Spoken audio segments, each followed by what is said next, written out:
Good morning, everyone. Welcome to the shop, and welcome to more BMW stuff. I got a bunch of parts to put in. We've got yellow fog lights, because I really liked that part of my IS300. We've got shifter. We've got the magical floating camera. And then we have a lug stud conversion. Oh yeah, we've got some more shifter parts. And then we've got lug nuts and a lug stud conversion, so that we can make it more like a normal car, I guess.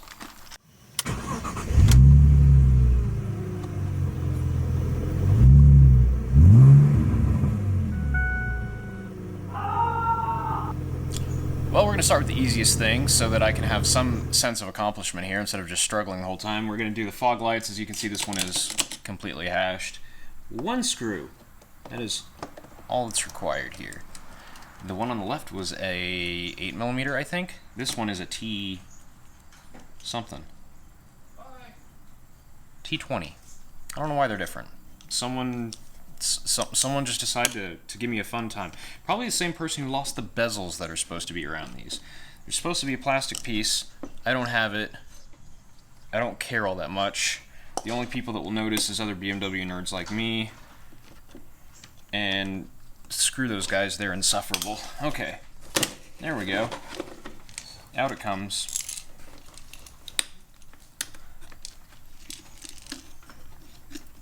Oh, cool. The plug came apart. I'm gonna need both hands for this.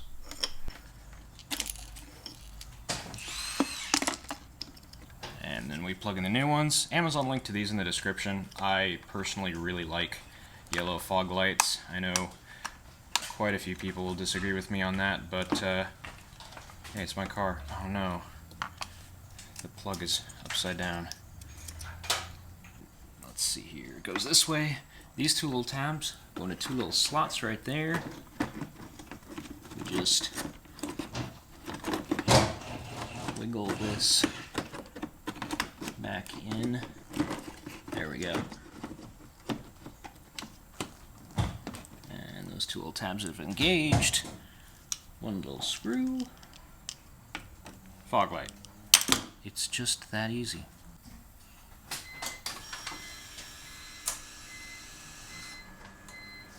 Nice. That is a lot of light. That's even more light. And what's neat is I can use Carly to code this so that all the lights come on all at the same time, and it's just a wall of light going down the road and just blinding everybody, which is ideal, of course. Next up is the wheel stud conversion kit. This is kind of a uniquely Jake issue that I'm having here. I have these TSW Bathurst wheels. That's what the backside looks like. They're very dirty. They're a weird bore center. That's this part here that fits onto the hub of the car. It's an unusual size so that it fits on everything. Fair enough. Bigger than the bore on the BMW's hubs itself, which means that the wheel does not auto-center. Now on a car with studs, that's not a problem, but here's the problem with bolts as I understand it. Well, first of all, this one is broken. It's not broken off in there, so that's interesting. Second off, as I screw this in, it's got some wiggle. And it's going to have wiggle until it actually tightens down. That is an amount of wiggle that the wheel can move around. As soon as you get one tighten, the wheel is clamped, and that's where it's going to stay as you tighten all the rest of them down, and that won't necessarily be hub-centric. Studs, on the other hand, no, really, what the hell? I am pretty sure I didn't do that. How did I not notice it until now? I guess it's a good thing that I'm doing this. The studs are always going to be bottomed out in the wheel. They're always going to be sticking out straight, and so thus the wheel is going to be able to center with the acorn part instead of relying on the bolt to pull it straight. I hope I explained that right. It makes sense in my head, and it seems to match up with what I've experienced in real life. Now, I did get hub centering rings. But they have to be so thin that you can't find them that thin. And they make removing the wheels a royal pain in the ass, and I hate them. I'm not going to use them anymore. Instead, we're going to use studs, because studs. Hell yes. So to that end, I have these studs. Got them off Amazon, link in the description. Also, link to the fog lights in the description. I also got these steel through-hole lug nuts. Again, link in the description. Get steel, don't get aluminum. Never get aluminum, don't use aluminum lug nuts. I don't know why that's even a thing. Stance boys do it. Guess what? They shear off. And I like the open-endedness, because if these do seize on or rust on, you can get penetrating oil down on the from the outside in, which is just nice, frankly. Of course, that does mean that you have to have a key in the car, but why not? They're splined. It's pretty typical. And really, the installation process is about as simple as it gets. Simply take a steady boy, apply red Loctite to the end and to the sides, insert it in, and tighten it down to about 22 foot-pounds. So I'm going to do that. One moment. Wow, it's beautiful. So, yeah, 22 or so foot-pounds. These were a 6mm Allen, and then I just used a screwdriver jammed in the rotor here so that I could get my torque down on it. A little bit of red Loctite, and they're all good to go. Let's move on to taking the exhaust off so I can get to shifter shenanigans.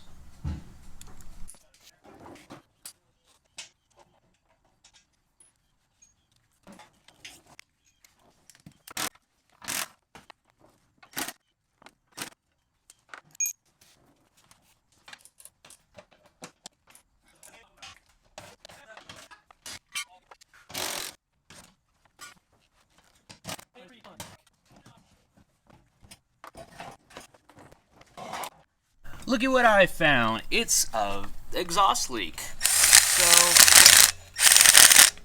yeah, that's the end of that brush. But I got the welder, so let's do something about it.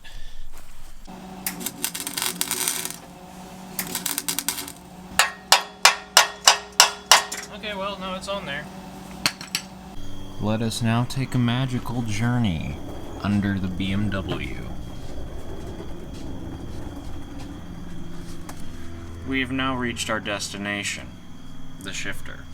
So, just pop the clip off here, push this out this way, and then there's this little ring here. And I just shove my flathead screwdriver in there and turn that counterclockwise. I think that's what's necessary to release this part, but honestly, I don't have the slightest idea what I'm doing. So let's head up to the above area. That isolator looks like it's not installed right. Let's see what the situation looks like from up there. Okay, I've never taken one of these shift knobs off before, but I think you just pull. Ah! What a freaking weird system. There we go. So much junk in that socket. No wonder it's worn out. Okay, let me figure out how on earth to get this out of here now. This all sucked. But it's out. There's a lot of YouTube videos that are going to do a way better job explaining this than I am, but there's a couple flippy, there's a couple catches up here that you just kind of, it's like the plastic latches that hold together push rods in your door, except they're metal and they're big and they suck. This, I just kind of hammered it out with a flathead screwdriver and hammer. I pushed these the old bushings here out with my finger and put new ones in. And then here we have a comparison between the factory lever, which is a nice gold, and the new shift lever, which is out of a 5 series. As you can see, this part is longer here, and it also has a nice tilt towards the driver. I'm told that this is a very nice OEM Plus experience, and the ball isn't as worn out as mine is. Mine's pretty hashed. The bushing that's built in the bottom is pretty hashed. Overall, just not a great experience. So, this new one is going in. I'm going to pop... Okay, I can't do that with one hand. But we're going to pop this in there, and we're going to start throwing this stuff back in the car. Something that concerns me is that... oh my gosh, almost lost another one. These were missing from this side, which has me concerned a little bit. So I'm not sure what to do about that. I guess we'll just see how it is, because these are the one. This is the side that goes it goes like this, and this side goes on the transmission selector. I still have to get the selector out, which is going to suck. Why I'm procrastinating. Well, once I actually got everything situated correctly, this came off in 20 seconds after an hour and a half of struggle. So this is on the top of the transmission. I had to remove the guibo. I removed the drive shaft. It's over there. But I left the guibo attached to the transmission, which was blocking my view. Once I took it off, I was like, oh. So this circlip is in this groove, and you're looking at it like this, I believe. Yeah, like this. Just stick a tiny flathead screwdriver in there, and then just wiggle and wiggle and wiggle and wiggle and pry, and this thing shot off, and then you just push this pin down from the top, and right out it came. So what's going on here is in this new one, which has flats on the side, which make it really easy to pry that ring off if you need to, there's a piece of foam, and that foam presses against the ball that goes in this socket joint, and here that foam is just completely collapsed. So this is one of the biggest contributors to play, and this actually looks like it's a significantly redesigned piece. It's got kind of built-in O-rings here on the side that protrude a little bit. That's not present here. I almost wonder if the overall width is slightly different. It does look like this is a little bit wider, so I wonder if you even need those plastic O-rings with this piece. That might, the tolerance stacking might affect it negatively. I'm not sure. But I did notice my shift selector seal is absolutely roached, so I'm done for the night. Tomorrow, looks like O'Reilly's has them in stock. I'll go get a new seal and install that. And I guess I'll go once more into the reach here to show you guys what I'm talking about. I just ran over my own arm. That is what that thing connects to right there. And you can see it is just pouring fluid out. I guess I should probably see if I can get that seal out. I don't know. I guess I should make sure I can get a new one before I ruin that one anymore, but that's where those two oval bushings go. Big rod comes back here. It is quite a thing. Luckily, these 6-speed ZFs are actually easier. The 5-speeds have a real bugger of a clip that's even worse, that's not even present on these 6-speeds. They're quite a bit more straightforward. As you can see, I dropped the rear of the trans down, and no guibo, lots of access, so hopefully putting it back together is relatively straightforward. Dawn of day 2. Things are coming right along. Got a new shift shaft seal installed. Got the old one out last night. It was a huge pain. Completely mangled in the process, as you can see. New one had a metal sheath around the edges instead of just being all rubber, which is kind of interesting. There's the part number. Fortunately, O'Reilly's had it in stock, so I'm actually able to get this project done this holiday weekend. So I think I'm going to put all this back in as one assembly, more or less, to aid in getting this cup installed. Like I said, that foam, that's going to be difficult to compress. So I think the way to go about this is to have Alec up in the car, pulling the car back into 3rd gear to compress the foam and let me drop in the pin, which goes through the whole assembly. I mean, the foam's blocking it from even going in a little bit, but that goes and holds the whole assembly together. And that preload helps with making the shifts feel nice. So I guess I'll get these points attached, and then hopefully we can get that pin in. Unfortunately, I can't really film any of this because of how tight the quarters are. If this was up on a lift, I might have a better chance, but yeah, we just gotta send it, I guess. Hey, look at that! Vsauce, Michael here.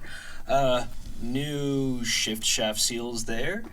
The pushing it into 3rd thing worked brilliantly. Everything is smooth. The only problem is I forgot to buy this bushing. So there is still a little bit of play at that bushing, but overall this feels amazing. And I'll show you once we get everything back together. So now, in order to get things to line up properly, I did have to put the transmission cross member back up. I had the transmission dangling down, which made everything so much easier.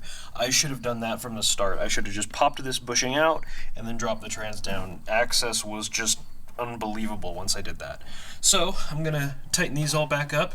Well, put them all back in first, and then the guibo, and then the drive shaft, and then the heat shield, and then the exhaust, and then the wheels, and then we drive the car. It's just that easy. Should only take me like 5 or 6 hours at this rate. Also, like, access to these clips is so much easier with all this stuff out of the way. Oh my gosh. I did have to use a hammer to put them back in, but hey, you know, it happens. Life's not perfect. We can still try, though.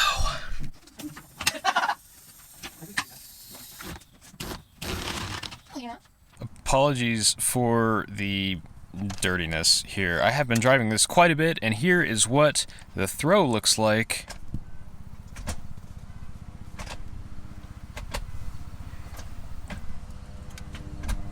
With the 5 Series shifter. That is quite good. And look at how, and that's how much play there is now. It's pretty much nothing. And here you can see how far back the angle is. That is in neutral. It's still pointing back towards the driver, which is quite nice. So first gear is pretty much straight up and down. My shift knob is absolutely filthy. The only downside is that when you go into second, since there's still a little bit of play because of that one bushing that I haven't replaced yet, it can hit the bezel, which is a little annoying, but gosh, those shifts. It's so smooth. These ZF transmissions are absolutely fantastic. And just for the sake of posterity, here's what the shifting action looks like as far as my arm relative to the armrest. It is super easy, even with my short little Tyrannosaurus Rex arms, to shift with my elbow on the armrest, which is such a nice thing. And fifth is no longer far enough away that I have to lean forward to get to it. I am immensely satisfied with this. This is the shifter out of a 550, I believe. I'm not actually sure because it was used, so if you see a shifter that looks like that, this is what it'll be like. Thanks for watching.